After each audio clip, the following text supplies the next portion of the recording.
Halldór og í dag ætlum við að kafa inn í eitt af merkilegustu umhverfisverkefnum Íslands. En það er vistheimt. Það er kannski ekki eitthvað sem flest ykkar hugsa daglega, en á Íslandi hefur vistheimtarstarf staðið yfir í meira en heila öld og sagan er bæði löng og ótrúlega mikilvæg fyrir framtíð landsins. En hvernig byrjaði þetta? Þó að orðið vistheimt sé tiltölulega nýtt hugtak, þá hófst hugsunin um að endurheimta vistkerfi miklu fyrr. Við spólum aftur til lok 19. aldar og byrjun 20.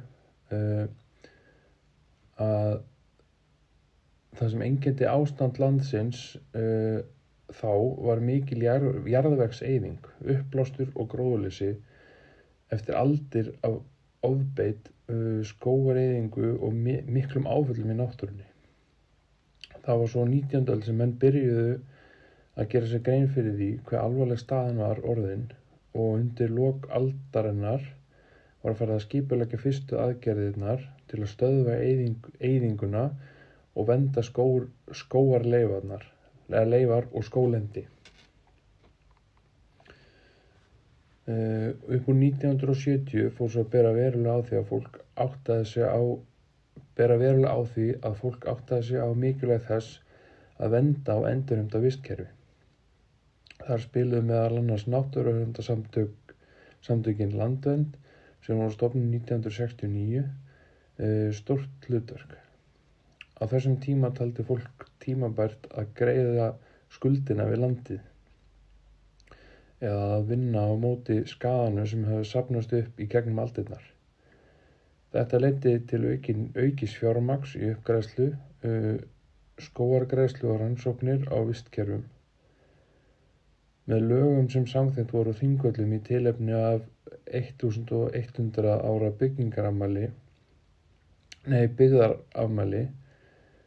árið 1974 var enn frekar ýtt undir þessi verkefni. Undir lok 20. aldar jókst áherslan enn meira. Aukin þekking á vistkerfum og virkni þeirra var til þess að fólk skildi betur hvað þurfti að gera og hvað virkaði. Í samantekt segir að fram til ársins 2010 hafi verið unnið vistheimt á 2300 ferkílómetra landsvæði. Langstærsti hluti þess tengist uppgræðslu á lítt grónu landi, en einnig mörg verkefni endurheimt birkiskóga og votlendis.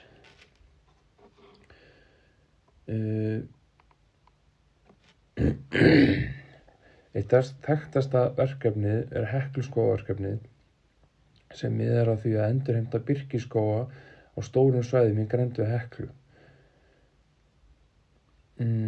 Það var markmið að byggja upp vistkerfi sem gæti staðið á eigin fótum jafnvel eftir áframhaldandi öskufall.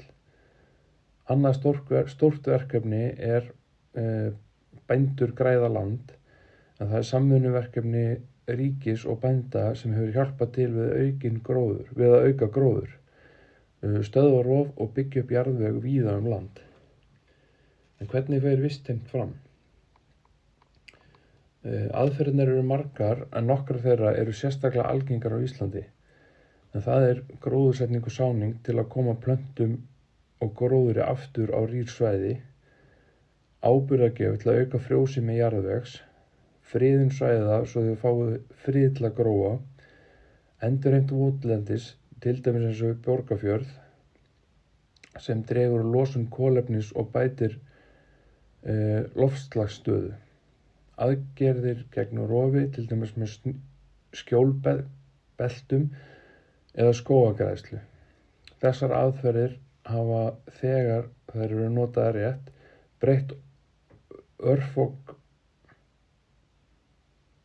örfoka landsvæðum í gróin vistkerfi með fjölbreyttu lífi.